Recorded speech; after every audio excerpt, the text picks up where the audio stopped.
नमस्कार, मैं हूँ रागनी दीक्षित। रागनीज़ गार्डन एंड बोनसाई में यानी कि मेरे चैनल में आप सभी का फिर से स्वागत है। और मैं अपने चैनल के माध्यम से आप सबको बोनसाई के प्लांट्स के सैकुलेंट के बारे में जो भी आपकी जिज्ञासा है उसको आप सवालों के माध्यम से हमसे पूछते हैं और मैं उसका जवाब देने की पूरी पूरी कोशिश करती हूँ। चूँकि अभी हमारा नया-नया चैनल है और मैं आपको बेसिक्स ही सिखा रही हूँ, बेसिक बातें ही बता रही हूँ। क्योंकि इन सब का भंडार बहुत बड़ा है। अगर हम डीप में जाएँगे तो बहुत सारी चीज़ें हैं जो कि धीरे-धीरे ही मैं आपको बता पाऊँगी। तो अभी इसी श्रृंखला में मेरे पास सवाल आए हैं कि आप मुझे जो बिगिनर्स हैं, जो इस क्षेत्र में अभी नए-नए आए हैं, जो प्लांट लवर बनना चाहते हैं, गार्डनिंग करना चाहते हैं, तो वो स्टार्टिंग कहाँ से करें? ये बहुत अच्छा सवाल मुझे लगा, तो मैंने इस सवाल को पिक किया है। तो मैं बहुत दिल से शुक्रिया अदा कर रही हूँ जो आप मुझे प्यार दे रहे हैं और मुझसे सवाल पूछ रहे हैं। तो इस सवाल का जवाब मैं ऐसे देना चाहूँगी कि आप सभी का स्वागत है इस खूबसूरत दुनिया में, प्रकृति के बीच में बैठ कर के जो आप उसकी सेवा करेंगे, उसका एक अलग ही मज़ा है। आप अगर शुरुआत करना चाह रहे हैं, तो आप कुछ ऐसे पौधे सबसे पहले तो कुछ ऐसे पौधे सेलेक्ट करें जिनकी बहुत ज़्यादा देखभाल ना करनी हो और जो इको फ्रेंडली भी हों और हम उनको अंदर भी रख सकते हैं और बाहर भी रख सकते हैं। तो जानते हैं ऐसे कौन से पौधे हैं? ऐसे पौधे हैं snake plant, areca palm, bougain, jade और एक्ज़ोरा।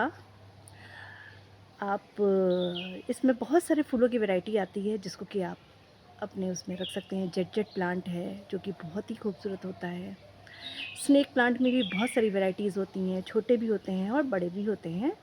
तो आप इसको अपने हिसाब से, और इसमें बहुत सारे कलर एंड शेड्स भी होते हैं।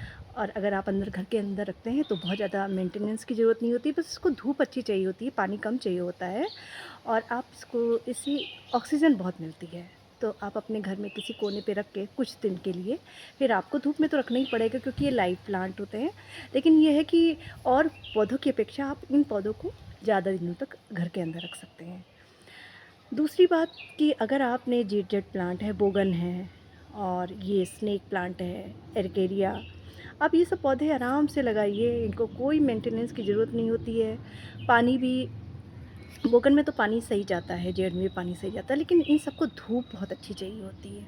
हवा और धूप का जितना अच्छा कॉम्बिनेशन इनको मिलेगा, उतने ही ये पौधे खूब हेल्दी बनेंगे। और जब आपको लगे कि पौधे में पत्तियाँ पीली पड़ रही हैं या कोई पत्ती सड़ रही है या कोई फूल सड़ रहा है, तो आप उसको तुरंत रिमूव करें, उसको हटाएँ ताकि वो इफ़ेक्ट दूसरी पत्तियों पे, दूसरी टहनियों पे या दूसरे फूलों पे ना आ पाए।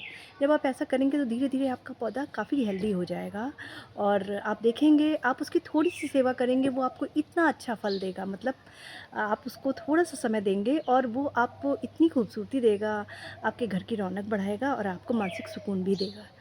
तो बिगिनर्स के लिए बस मेरी राय यही है कि वो जेड प्लांट, बोगन, फूलों के वाले पौधे जो बहुत हार्डी होते हैं, प्लूमेरिया है और अभी तो सीज़न है फूलों का, तो सितंबर लास्ट में, चूँकि गर्म इस समय बहुत ज़्यादा ही पड़ रही है, तो आप सितंबर लास्ट में सब्जियाँ और सीज़नल फ्लावर्स अच्छे से लगा सकते हैं और ये बहुत ही खूबसूरत आपको रिज़ल्ट देंगे। आगे आने वाले समय में यानी कि दिसंबर, जनवरी, फरवरी में तो फूलों की बहार होगी इन पे और सब्जियों का आप अ, बहुत अच्छे से अपने दैनिक लाइफ़स्टाइल में उपभोग कर पाएँगे और दूसरों को भी बाँट पाएँगे। तो सही टाइम क्या है? आप सितंबर लास्ट या अक्टूबर के स्टार्टिंग में सीज़नल फल, सब्जियाँ और फूल ये आप लगाएँ। और बहुत ज़्यादा खाद नहीं डालनी है। नॉर्मल आपके गार्डन सॉइल या वर्मी कंपोस्ट को मिक्स करके आप उसमें लगाइए पौधे और बहुत ही सही मात्रा में पानी डालिए। धूप ऐसी जगह हो जहाँ धूप अच्छी से आती हो, हवा आती हो। और जब भी आप पौधे रखें, ये बिगिनर्स के लिए मेरी राय है, जब भी आप पौधे लगाएँ, तो पहले हमेशा उसको झुंड में रखें। झुंड में रखने से क्या होता है ना कि वो आपका एक साथ होते हैं तो उनको एक लगता है कि एक सुकून मिल रहा है, एक अपनापन मिल रहा है, बहुत सारे लोगों के साथ हैं। वैरायटी भले ही फूलों की अलग हो, पेड़ों की अलग हो, लेकिन आप झुंड में रखें, फिर धीरे-धीरे आप उनको सेपरेट जगहों पे रख सकते हैं। मनी प्लांट भी बहुत अच्छा ऑप्शन है, आप जो बिगनर्स हैं उनके लिए मनी प्लांट की भी बहुत सारी वैरायटीज़ होती हैं और सिंपल, आप उसको बहुत ज़्यादा कोई केयर नहीं चाहिए।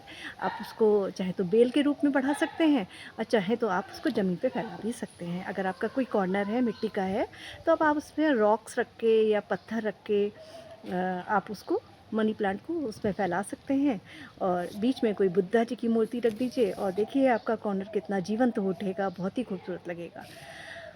तो इसी तरह के कुछ-कुछ टिप्स हैं। आगे आने वाले वीडियोज़ में मैं आपको प्रैक्टिकल अपनी सारी चीज़ों को दिखाऊँगी, कैसे बोनसाई बनाते हैं, एक बोनसाई कैसे आप उसके लिए किस तरह के पौधों का चयन करें, तो वो मैं लाइव आपको दिखाऊँगी करते हुए, दिखाते हुए, बनाते हुए और कैसे आप पौधों की देखभाल करें। हम अपने गार्डन का आपको एक टूर कराएँगे कि आप मेरे घर के पौधों से मिलिए, मेरी बगिया से मिलिए और जानिए कि मेरी बगिया में क्या-क्या है। और मैं अपने बोनसाई है, आपको सक्यूलेंट वो सब भी बहुत अच्छे से डिटेलिंग में जा कर के दिखाऊँगी।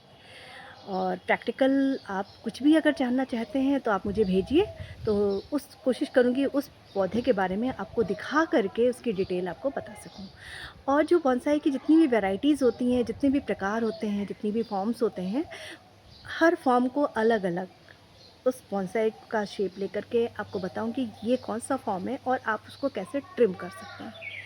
तो जुड़े रहिए, आप मुझसे सवालों का दौर जारी रखिए और धीरे-धीरे मैं आपको इस खूबसूरत दुनिया की सैर कराऊँगी और बहुत आगे ले जाऊँगी। आप मेरा चैनल सब्सक्राइब कर लीजिए, लाइक कर दीजिए, मुझे कमेंट करिए और अगर मुझसे कोई भूल हो जाए तो प्लीज़ उसके लिए मुझे क्षमा करिएगा। तो मिलते हैं अपने नेक्स्ट एपिसोड में। 2-3 एपिसोड के बाद मेरा प्रैक्टिकल वाला एपिसोड शुरू हो जाएगा। Thank you so much.